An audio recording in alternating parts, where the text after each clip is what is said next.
할렐루야. 7월 17일 수요일 새벽 기도를 시작하겠습니다. 사도신경으로 우리의 신앙을 고백합니다. 나는 전능하신 아버지 하나님 천지의 창조주를 믿습니다. 나는 그의 유일하신 아들 우리 주 예수 그리스도를 믿습니다. 그는 성령으로 잉태되어 동정녀 마리아에게서 나시고 본디오 빌라도에게 고난을 받아 십자가에 못 박혀 죽으시고 장사된 지 사흘 만에 죽은 자 가운데서 다시 살아나셨으며 하늘에 오르시어 전능하신 아버지 하나님 우편에 앉아 계시다가 거기로부터 살아있는 자와 죽은 자를 심판하러 오십니다. 나는 성령을 믿으며 거룩한 공교회와 성도의 교제와 죄를 용서받는 것과 몸의 부활과 영생을 믿습니다. 아멘. 찬송가 208장 찬양하시겠습니다. 찬송가 208장입니다.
열왕기하 12장 1절에서 13절까지 말씀입니다.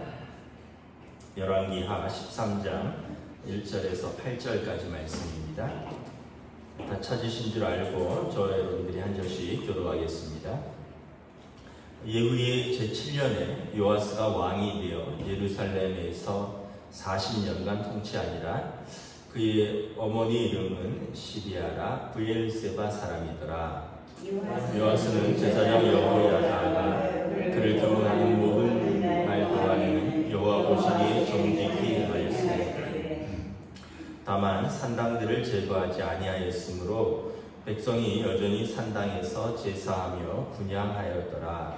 요아스가 제사장들에게 이르되 여호와의 성전에 거룩하게 하여 드리는 모든 은 곧 사람이 통용하는 은이니 각 사람이 몸값으로 드리는 은이나 자원하여 여호와의 성전에 드리는 모든 은을 제사장들이 각각 아는 자에게서 받아들여 성전의 어느 곳이든지 파손된 것을 보거든 그것으로 수리하라 하였으나 요아스 왕 제23년에 이르도록 제사장들이 성전의 파손한 데를 수리하지 아니하였는지라.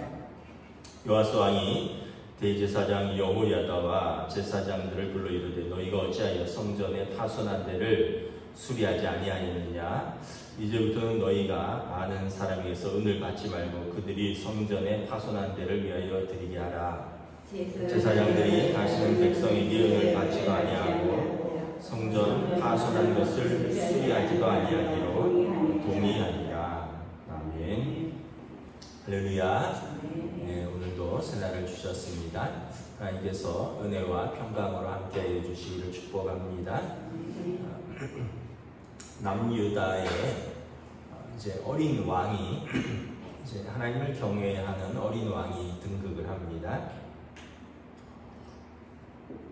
이 왕은 이제 그 아합과 이세벨의 딸 아달랴가 할머니인데 이제 전부 죽이고 자기가 왕이 되려고 할 때 한 살 때 살아남아서 대제사장 여호야다가 이제 성전의 가장 깊은 곳에서 몰래 이제 양육하여서 7살이 되어서 왕이 된 어떻게 보면 이제 생명을 구한 그 왕인데 이제 그 남유다에 보면 몇 명의 이렇게 귀한 왕들이 있습니다. 이름도 비슷한 분들이 좀 있고요. 요아스 왕, 요시야 왕, 히스기야 왕 이런 분들이 다윗 왕 이후에 그나마 하나님을 경외하고 또 성전을 또 온전하게 또 보수하고 절기를 지키면서 또 하나님 앞에서 말씀을 세우려고 했던 그 선한 왕들로 기억되는데 그분이 한 분이 요아스라는 것이죠. 2절에 보면 요아스는 대제사장 여호야다가 아마 이제 영적 멘토로서 그에게 하나님의 말씀과 또 하나님의 법도를 가르친 것으로 보입니다. 2절에 보면 제사장 여호야다가 그를 교훈하는 모든 날 동안에 여호와 보시기 정직히 행하였다. 한 살 때 대제사장에게로 피해서 목숨을 구한 이후로 대제사장이 어려서부터 양육하였고 대제사장이 친히 기름을 부어서 왕으로 세운 그 왕이었으니까 아마 여호야다와 아주 친밀하고 또 여호야다의 말씀을 또 잘 배우면서 하나님을 경외하는 왕으로 그렇게 잘 자란 것으로 보입니다. 단지 3절에 보면 산당들은 제거하지 아니하였으므로 백성이 여전히 산당에서 제사하며 분향하였더라. 곳곳에 이제 산당들이 있었는데 이거를 제거하는데 많은 그 저항들이 있었던 것으로 보입니다. 이제 우리가 생각할 때 왕인데 산당들을 다 부셔버리면 되지 않겠느냐. 북이스라엘에서는 이제 예후가 그렇게 했죠. 산당들에서 우상들을 다 찍어내고 불사르고 그 산당들을 변소로 만들었다라고 했는데 이 남유다에서는 완전히 이렇게까지 하지는 못한 것 같아요. 왜냐하면 곳곳에 이제 저항들이 있습니다. 예전에도 이렇게 보면 그 제가 이제 그 어렸을 때 살던 어렸다기보다는 이제 중고등학교 청년 때 살던 동네가 장승배기라는 동네였습니다. 장승배기는 저기 상도동 쪽인데 이제 앞으로는 이제 흑석동이고 뒤로는 상도동인데 그쪽이 장승배기라고 하는 이유가 장승 102개를 옛날부터 세워놨던 동네라는 뜻이에요. 장승배기.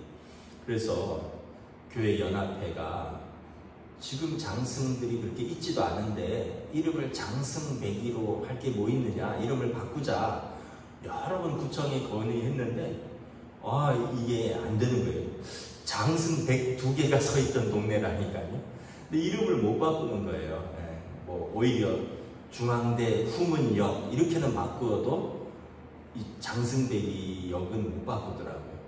그리고 또 어떤 단군이라든가 이런 어떤 절기가 되면 장승이 몇 개는 있어요. 남아 있어요. 그런데 거기에서 이제 지역 문화 축제를 합니다.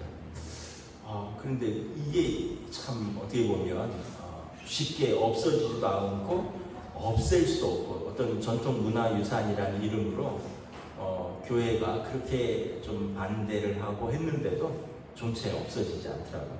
그러니까 이게 어떻게 보면 수십 년 동안 이렇게 우상을 숭배하고 그런 산당들에 대해서 사람들이 어떤 두려움도 있고 이런 저항이 있다는 걸 알 수 있는 거죠. 그 왕도 이걸 쉽게 못 없애는 거예요. 그럼에도 불구하고 요아스는 이제 하나님을 경외하는 왕으로, 좋은 왕으로 이름이 알려져 있고 40년간을 통치했습니다. 4절부터 8절에 보면 요아스가 성전을 수리합니다. 이제 왕이 사실은 어려서부터 성전에서 자랐잖아요. 그런데 이제 자라면서 이상하게 여기는 게 성전이 파손되었는데 제사장들이 수리를 안 하는 거예요. 그래서 5절에 명령을 내립니다. 성전의 어느 곳이든지 파손된 것을 보거든 수리하라. 제원은 5절에 보면 그 어떤 성전세가 반세겔 은도 있고 또 자원하는 어떤 서원하는 제물이나 이런 여러 가지 헌금 드림으로 성전에 드려지는 헌금으로 성전세와 함께 성전을 수리하라. 그런데 6절에 보면 요아스 왕 제23년에 이르도록 제사장들이 성전의 파손한 데를 수리하지 아니하였는지라. 그러니까 7년의 왕이 올라서 23년, 그러니까 16년간을 제위하면서 계속 지켜봤는데 제사장들이 성전이 파손되었는데 수리하지 않는다는 거예요. 8절에 보면 제사장들이 아예 그냥 그렇게 자기들끼리 백성에게 은을 받지도 않고 성전 파손한 것을 수리하지도 아니하기로 동의하니라. 그러니까 이제 하나님의 성전을 이제 가꾸고 또 수리하고 또 뭐 이런 데에 대해서 열심을 보이지 않는다는 거죠. 이유는 뭐냐 하면 오랜 우상 숭배로 하나님의 성전이 이렇게 뒤쪽으로 물러나 있었던 것입니다. 그러다 보니까 성전에 대한 열심이 사라지는 것입니다. 여러분, 세상을 깊이 사랑하면 하나님으로부터 멀어지게 되어 있습니다. 우리가 하나님을 사랑하면 세상으로부터 멀어지게 되어 있어요. 똑같습니다. 누굴 더 사랑하느냐 쪽으로 해서 가까이 가는 것인데 우상 숭배를 오래 하다 보니까 이제 백성들의 마음도 상당히 여전히 가 있고 제사장들도 시들해져 있는 거예요. 뭐 백성들이 이렇게 찾지도 않고 또 뭐 우리가 하는 일이 귀한 것 같지도 않은데 뭐 파손되고 비가 오면 어떠느냐, 이거 그냥 이렇게 놔두자. 그러면서 8절에 보면 이 제사장들이 파손된 것 수리하지로 아니하기로, 또 이것을 위해서 뭐 특별 헌금을 하는 것도 원치 않는 거예요. 하지도 말고 또 받지도 아니하기로 동의했다라는 거죠. 요아스 왕이 7절에 대제사장을 불러서 꾸짖습니다. 대제사장 여호야다와 제사장들을 불러서 꾸짖습니다. 너희가 어찌하여 성전에 파손한 것을 수리하지 아니하느냐? 이제부터 너희가 아는 사람에서 은을 받지 말고 그들이 성전에 파손한 데를 위하여 드리게 하라. 그래서 그 성전에 드려진 헌금으로 우선적으로 성전에 파손된 것을 보수하는 데 사용하라라고 대제사장을 불러서 엄히 꾸짖는 것을 볼 수 있습니다. 아예 왕명으로 성전은 파손한 데를 먼저 수리하고 그리고 그 이후에 재정들을 사용하라. 그러니까 어떤 면에서 보면 이 지금 제사장들조차도 성전에 소홀한 걸 왕이 이렇게 다시 명령을 세우는 것을 볼 수가 있습니다. 우리가 이제 성경에 보면 사무엘서에 이런 말씀이 있습니다. 하나님께서 자신을 존중히 여기는 자를 존중히 여기고 멸시하는 자를 멸시하시느니라. 사울에게 하신 말씀이고 또 엘리 제사장의 아들들에게 하신 말씀입니다. 우리가 하나님을 존중히 여기면 하나님께서 존중히 여기시는데 우리가 하나님을 멸시하면 하나님께서도 우리를 멸시할 수밖에 없다라는 거죠. 여러분, 관계는 상호적입니다. 나는 멸시하는데 상대방이 존중할 수 없고요. 나는 존중하는데 상대방이 또 멸시할 수가 없습니다. 예수님께서 황금률이라고 하셨죠. 너희가 대접받고자 하는 대로 먼저 대접하라. 나는 대접받고 싶은데 남을 소홀히 한다면 그거 옳지 않다라는 거죠. 너희가 남에게 존중받고자 하면 그들을 먼저 존중하라는 것입니다. 대표적인 분이 다윗입니다. 다윗이 솔로몬 성전이 지어지기 전에 하나님의 성전을 생각하면서 마음이 아파합니다. 나는 이렇게 좋은 집에 거하는데, 나는 백향목 왕궁에 거하는데 하나님의 성전은 저 텐트에서 내가 마음이 아프다. 내가 하나님의 집을 지어야겠다. 근데 하나님께서 다윗에게 뭐라고 말씀하십니까? 내가 텐트에 있으면 어떻고 집이 있으면 어떻고 내가 어떤 장소가 없어서 거할 것이 없겠느냐. 그래서 다윗의 그 마음과 다윗의 정성을 하나님께서 기쁘게 받으셨습니다. 내가 내 집을 짓는 게 아니라 내가 내 집을 세워주겠다. 하나님께서 다윗의 집을 세워주시겠다고 약속하셨습니다. 그리고 다윗의 언약으로 이어지는 겁니다. 우리가 눈에 보이는 건물이, 물론 이제 이 건물이 하나님의 성전으로 이렇게 절대화할 수는 없지만, 이런 우리가 예배드리는 이곳, 우리가 공동체가 예배드리고, 우리가 공동체가 기도하고, 공동체가 교제하는 이곳을 우리가 소중히 여기지 않는다면 누가 소중히 여기겠느냐? 여러분, 다른 사람들이, 지역 사람들이 소중히 여길 이유가 뭐가 있겠습니까? 옆집에서 소중히 여길 이유가 뭐가 있겠습니까? 우리가 소중히 여기지 않는다. 오늘 말씀처럼 요하스가 심지어 제사장들도 성전 보수와 성전을 소중히 여기지 않는데 백성들이 그렇게 하겠느냐라는 거죠. 그래서 우리가 항상 우리가 어떤 마음을 가지고 신앙생활을 해야 되느냐, 마음이 참 중요하다고 생각합니다. 왜냐하면 마음 있는 곳에 물질도 있고, 마음이 있는 곳에 우리의 몸의 수고도 있고, 마음이 있는 곳에 사실은 모든 것이 있는 거죠. 마음이 없으면, 몸은 왔다 갔다 해도 마음이 없으면 거기에 뭐 사실 정성이나 또 어떤 수고도 없는 거죠. 참 그런 면에서 참 성도들에게 제가 목사로서 감사하는 바가 큽니다.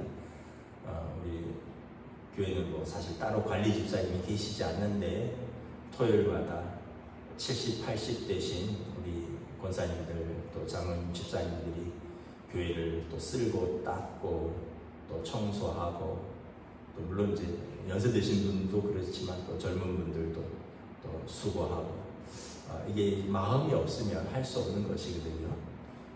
여러분 집에도 그렇지 않습니까? 집에도 아이들이 있는데 늘상 엄마만 설거지하라는 법이 어디 있어요? 딸이 크면 딸도 설거지하는 거고, 아들이 크면 아들도 청소기 미는 거고. 저도 뭐 그렇게 잘하진 않지만 저도 목욕탕 청소는 제가 일주일에 한 번씩 하거든요. 하려고 애를 씁니다. 뭐 못할 때도 있는데 거짓말을 못하겠네. 근데 여러분, 이게 마음이 없으면 숙제가 돼요. 마음이 없으면 숙제가 되는데, 마음이 있으면 우리 집안이기 때문에 그냥 하면서 음악도 틀어놓고 땀도 흘려가면서 열심히 하고요. 마음이 없으면 하라고 시켜서 하면 그냥 대충 하고 그냥 신용만 내고 그리고 하면서 불평이 나요. 근데 마음이 있으면 땀 흘려 하고요, 열심히 하고, 그리고 불평이 아니라 하고 나서 보람이 됩니다. 내가 청소했더니 목욕탕에 물때가 지워졌구나. 내가 설거지했더니 엄마가 좀 하루 쉬겠구나. 내가 청소기 밀었더니 그래도 뭐 집안이 좀 깨끗해졌구나. 자녀들도 그런 마음이 있는 거거든요. 그러니까 하긴 하되 어떤 마음으로 하느냐가 참 중요한 거죠.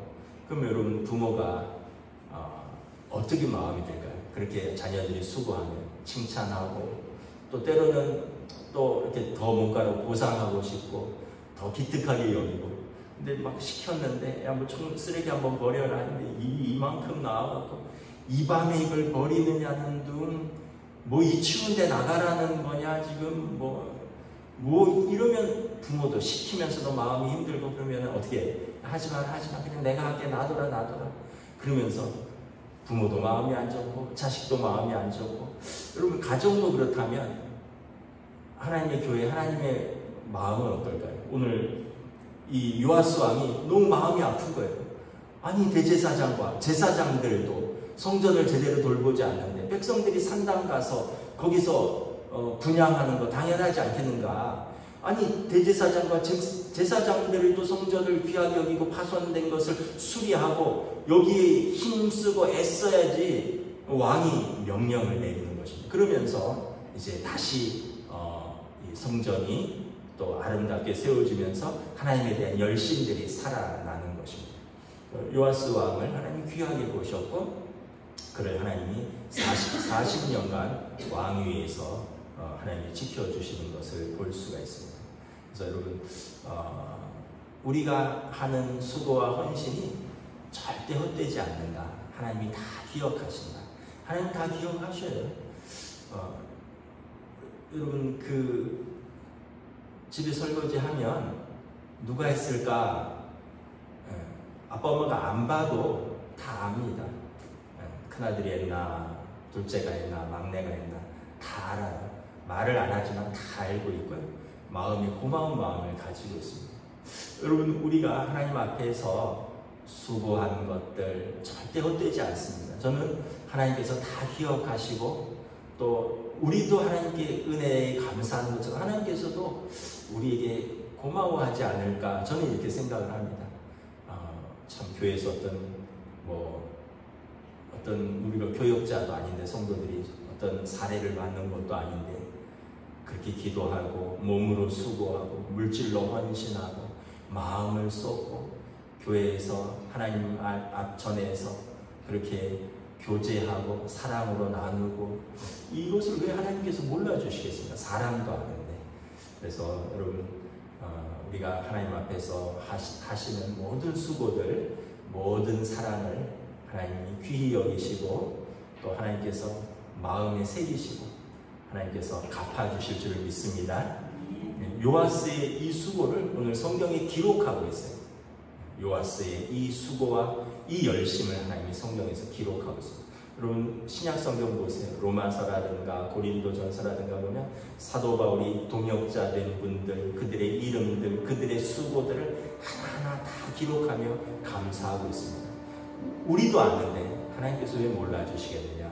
여러분 이러한 마음을 가지시고 우리가 신앙생활 더 기쁘게 더 열심히 그리고 더 감사한 마음으로 하시면 더 풍성한 은혜가 있을 줄 믿습니다. 기도하겠습니다.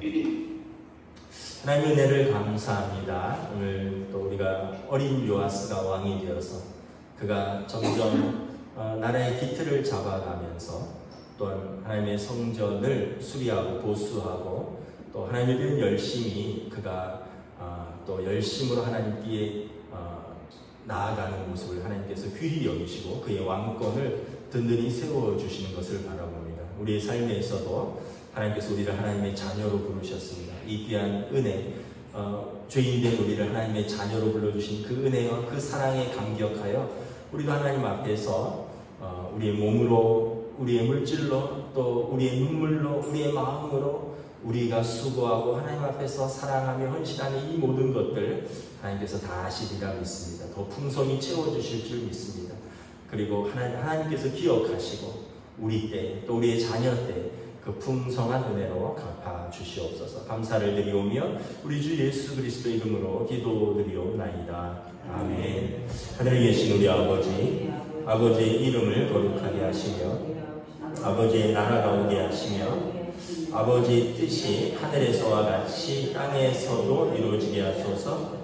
오늘 우리에게 일용할 양식을 주시고 우리가 우리에게 잘못한 사람을 용서하여 준 것 같이 우리 죄를 용서하여 주시고 우리를 시험에 빠지지 않게 하시고 악에서 구하소서.